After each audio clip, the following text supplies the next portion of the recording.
గురజాల సేవా కార్యక్రమాలను ప్రోత్సహించడంలో దాతల సహకారం మరువలేందని ఫౌండేషన్ వ్యవస్థాపకులు గుండా కాశీ విశ్వనాథం అన్నారు. గురజాల శ్రీ పాటిపాటమ్మ అమ్మవారి దేవాలయంలో వచ్చు భక్తులకు, వృద్ధులకు, అనాథలకు, యాచకులకు స్మైల్ ఫౌండేషన్ వారి ఆధ్వర్యంలో ప్రతి మంగళవారం అన్నదాన కార్యక్రమం నిర్వహించబడుతుంది. ఫౌండేషన్ యొక్క సేవా కార్యక్రమాలకు అభినందిస్తూ ఈ మంగళవారం సుందరగిరి అబ్దుల్ సత్తార్ గురజాల పంచాయతీ మాజీ వార్డు నెంబర్ జ్ఞాపకార్థం వారి కుటుంబ సభ్యులు సతీమణి సుందరగిరి నజీమున్, కుమారుడు షౌకత, కుమార్తె సుష్మా అన్నదాన కార్యక్రమానికి పూర్తి సహాయ సహకారాలు అందించారు. వారికి స్మైల్ ఫౌండేషన్ తరపున కృతజ్ఞతలు తెలియజేశారు. ఈ కార్యక్రమానికి ముఖ్య అతిథిగా ఎస్ఐ అనంతలక్ష్మి పాల్గొన్నారు. వారి చేతుల మీదుగా అన్నదాన కార్యక్రమాన్ని ప్రారంభించారు. ఈ సందర్భంగా ఆమె మాట్లాడుతూ అన్ని దానాల కంటే అన్నదానం చాలా గొప్పదని, స్మైల్ ఫౌండేషన్ ఆధ్వర్యంలో పట్టణంలో అనేక సేవా కార్యక్రమాలు నిర్వహిస్తున్నారని, సేవ చేసేవారికి ప్రతి ఒక్కరూ తమ వంతు సహాయ సహకారాలు అందిస్తూ ప్రోత్సహించాలని ఎస్ఐ అనంతలక్ష్మి తెలియజేశారు.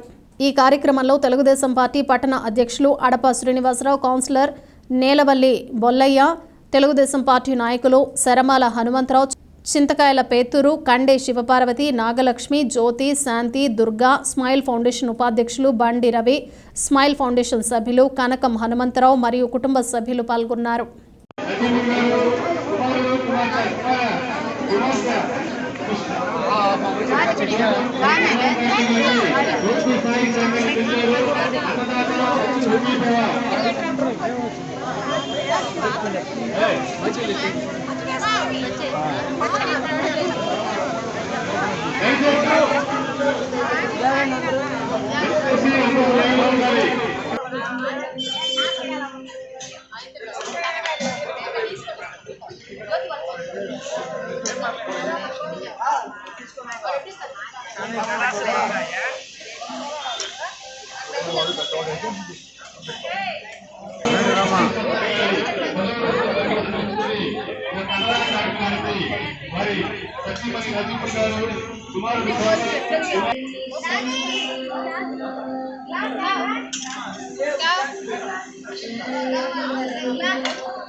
గొడిది